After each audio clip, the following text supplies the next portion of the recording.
Today's topic is child development for kinship caregivers. Our presenters today is Jesse Ortega. He is a CSW and our administrative coordinator for our Fostering Families program. Do you want to take a minute to say hi, Jesse? Hello, everyone. Like Robin said, I am the administrative coordinating for this program. This is an awesome program. I'm super happy and excited to be a part of this program. And I also wanted to introduce a couple of our other team members that are here with us. We have Noelle, and we also have Itzel from our Las Cruces team, and then we have Eric that is with our northern team, so Espanola Santa Fe team. So thank you guys for being here, and thanks everyone else for being here as well. Great, thanks Jesse, and welcome all of our Southwest staff. We're so excited to have you on board with us today. My name is Robin Troncoso. I'm an LMHC, and I am the program manager for our Fostering Families program. So for today, we're going to talk about child development, attachment, and then we'll end with a couple of resources. So in thinking of kinship guardianship, we know that this is different from a child living with their biological parents, in that there's usually not a lot of time for preparation before the child enters the guardian's home. In fact, it's quite the opposite. It's that call in the middle of the night, usually after some intense event, maybe sometimes involving the authorities, asking the kin to become guardian of the child or children. So the kinship guardian's response is the same one that brought you to our presentation today. It's, of course, I'll be right there.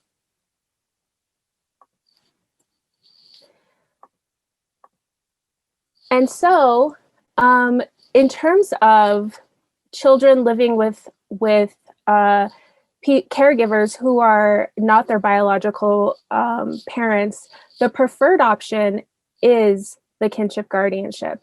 And a researcher named Epstein identified just some reasons why kinship guardianship is preferred, and found that the children that live with their kins experience a minimization in trauma.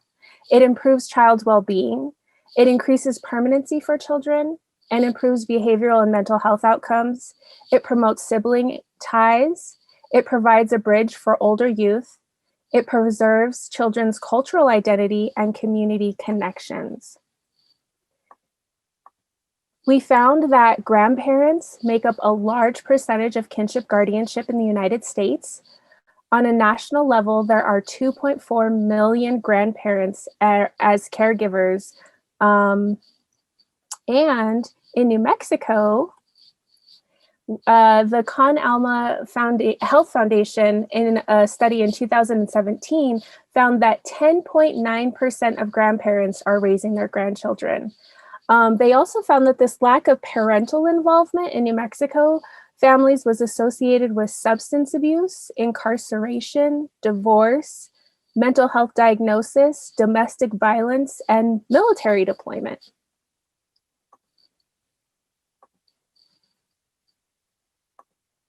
And of course, we have some unique factors in New Mexico. More households were found to have 3 to 4 generations living under one roof. Hispanics make up 53% of New Mexico grandparents raising their grandchildren. Native Americans represent 9% of the New Mexico population and 20% of grandparents raising grandchildren. The Con Alma Health Foundation also found that Native Americans have unique challenges navigating 2 legal systems as they're dealing with the tribal and the federal courts. So now that you have your child in custody, what's next? And in a response to this, our Fostering Families program has put together a training series we are going to provide some resources just regarding basic child development today and attachment. Our next training is going to be on caregiving.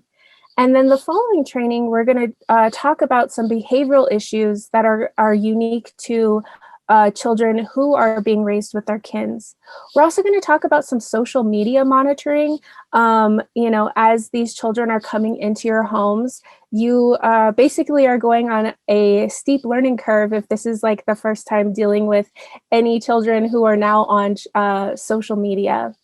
And then in an effort to help support our kinship guardians, we're also going to do a training on self-care for caregivers and mental health for caregivers and youth.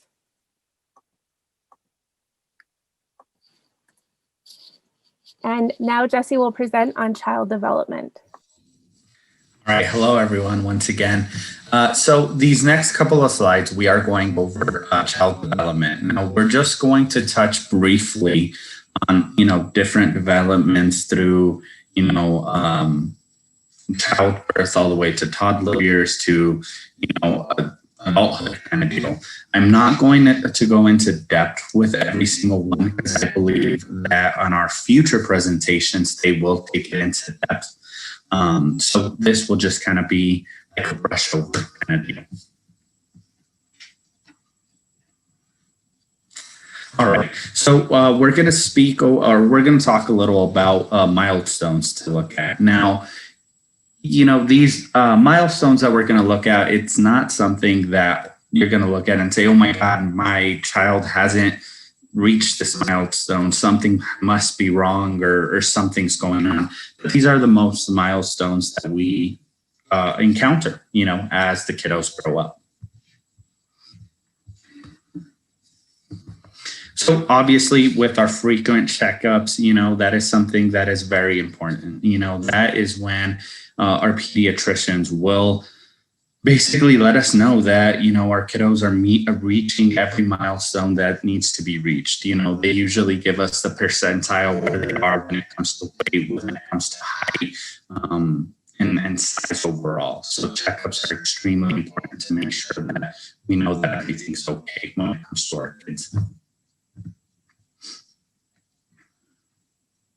Okay, so another thing I think is important, at least for myself here, it has been that we do keep record of the milestones that my kids, for instance, have reached, and that is something that I share with my pediatrician, and if it's something where it's like, well, my child hasn't walked and he's over a year already, is that something to be concerned about, and things like that. It's things that we can keep record of, and it's things that we can bring up to our yearly checkup with our pediatricians. So keeping record of all these things is super helpful, and I think super important as well.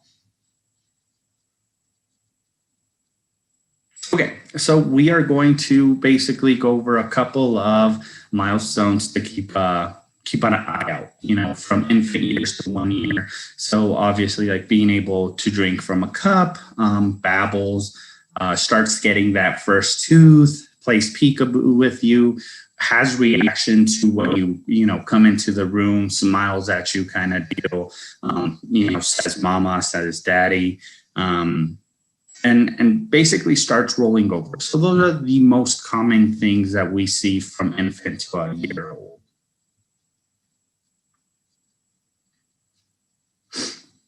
Okay, now we're talking about our toddler years between 1 and 3.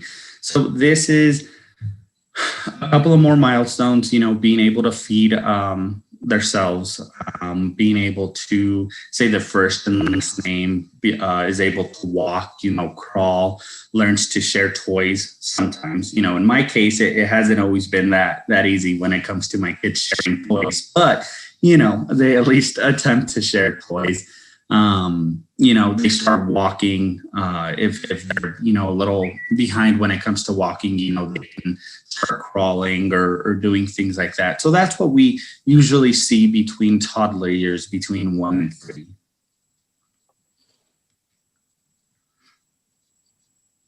Okay, so preschool. So then we're going to enter the 3 to 6 age. So here, I mean, a lot of kids get to go into like preschool, they get to go into kindergarten area. So here's when they their functional skills are a little they're catching up a little, you know. They're able to draw, they're able to draw circles, squares, they're able to skip, their balance is a whole lot better. They can catch the ball. So their hand-eye coordination starts to develop and you know, basically it starts to enjoy rhythms and sounds and music. And like I said, that's when they usually start a preschool or kindergarten. And our school age kid, basically from 6 to 12, begins gaining skills for team sports such as soccer, t-ball, and other team sports. Begins to lose baby teeth, you know, reading skills develop further. Routines are important of daytime activities. So I think at this time is when we really want to enforce, you know, an earlier bedtime. This is when we want to have that set in stone routine so that it's easy for our kids. You know, if we set a routine for them to go to bed, you know, at 8:30 or so, we want to keep that routine on a consistent basis so that, you know, they develop that and they're like, okay, well, it's time to go to bed, and they don't have such a hard time waking up in the morning to start classes and doing all of that.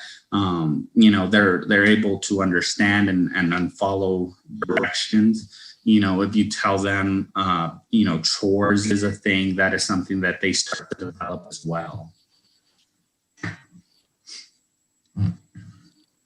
Okay, so adolescence between 12 to 18. So this is where our kiddos, you know, tend to grow up. You know, they start reaching adult height, weight, sexual maturity, peer acceptance and recognition is of vital importance, right? Understanding abstract concepts. So this is here.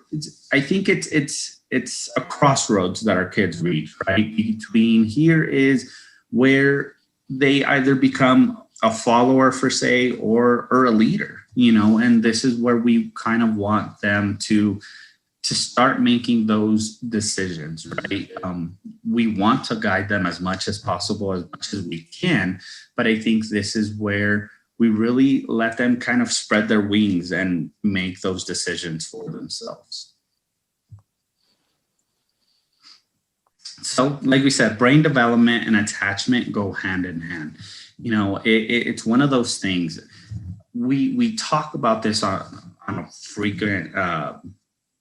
frequently, right? It basically the way that the kiddo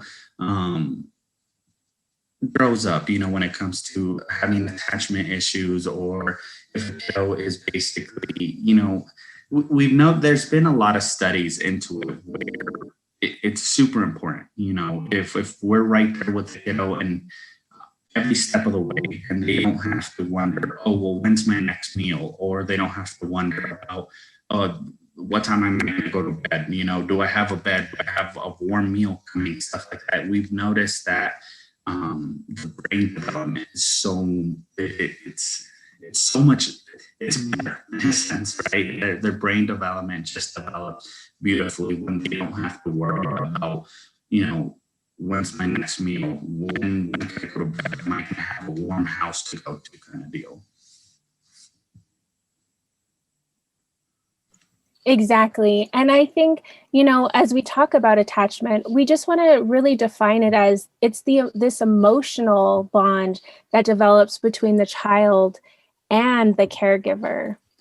And so as we're looking at attachment, we see two different types of attachment that occur within children. There is an insecure attachment, and then there's a safe attachment.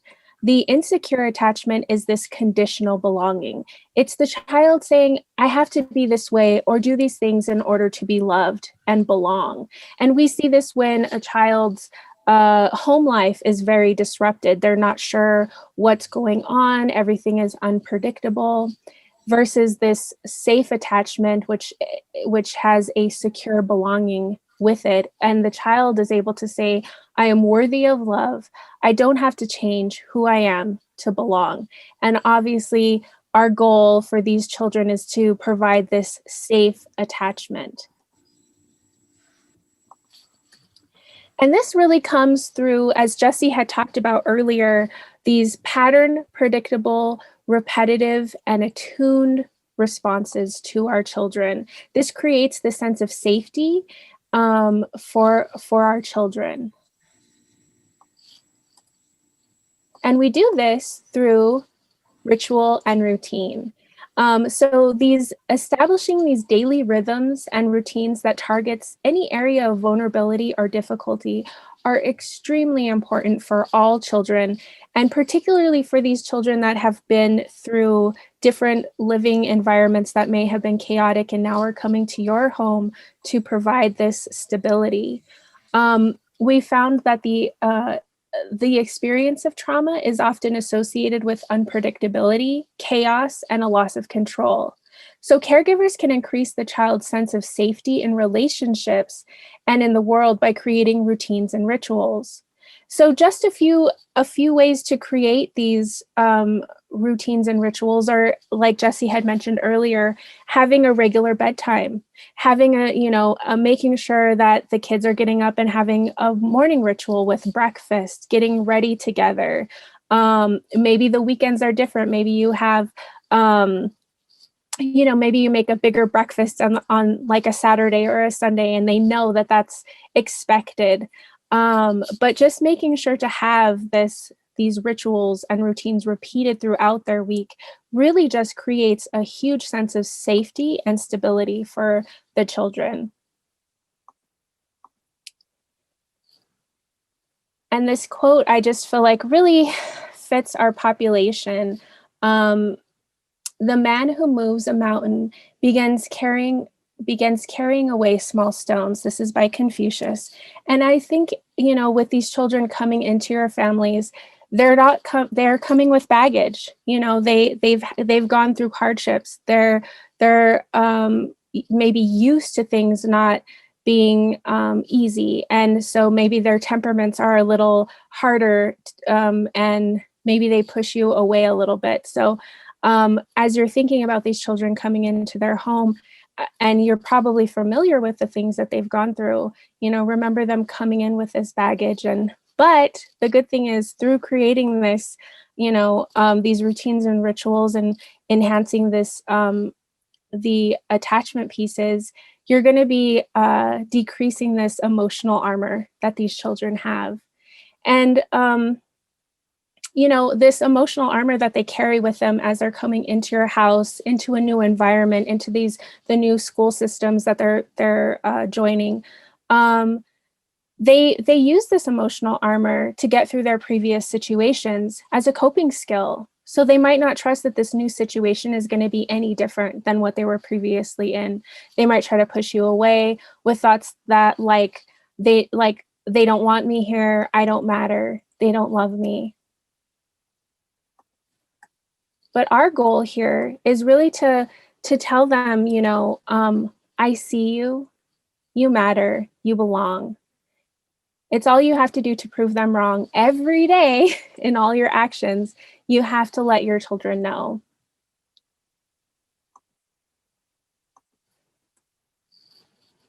So I really felt like this, I brought in a snippet of a poem from a lady named Andrea Smith and Linda Dannison, and they wrote a piece called Love is Spelled Time. And I really feel like, as we're thinking about children who have been, through different living situations, having to adapt to a new house, and you're having to, bring these children into your home and rearrange your whole life. I just felt this was really fitting for you as caregivers and for your children. So love is spelled Time. Pause with your child when others hurry by. Walk with your child when others run. Talk with your child when others prefer shouting. Listen to your child when others find only frowns. Read with your child when others prefer television. Learn from your child when others have lost curiosity. Study with your child when others disdain schoolwork. Forgive your child when others expect perfection. Hug your child when others forget the power of touch. So We had a few resources for you today just in regards to child development. Jesse, did you want to speak to any of these? So yeah, I think a lot of the information that I pulled up at least was Medellin Plus. So with them, it goes into child development a little further than what I touched on today. It's such a great website because you can go into from toddler years to adulthood, anything to really look into. And also there, it gives you a different perspective as well as, okay, are my kids meeting all the milestones that they should? What should I do if they're not? What if I suspect some type of delayed development, when it comes to walking or speech. And then from there, it kind of branches it out, right, to seeing what you should be looking for, who you can contact to help you. It gives you ideas to try to, help your child when it comes to these delayed developments, So it's a really great website that I encourage everyone to definitely check out and just browse. I think as parents, we never stop learning. And I welcome all information at all times when it comes to my kids. I think it better prepares myself to have an understanding of what I should do when something were to come up. Great. Thank you so much, Jesse. And I wanted to add on to that one additional book. I'll just show this up. This is the Kinship Parenting Toolbox. And we highly recommend this. This has been something that's been kind of just helping to guide us through our presentations. So if you don't have it, pick it up. I have the name of the author below for you. And then also just a reminder that if you have any issues with like legal questions, you can always call the Guardian hotline, and this number is below. And it's just if you have any questions about kinship, guardianship of a child, but also too in terms of resources, all of the trainings that we do have, we put up online on our website, which is fosteringfamily.com. You go under caregiver resources and you can find all of our previous trainings. So if you missed one or if you want to go back and kind of look through some resources, those are there for you.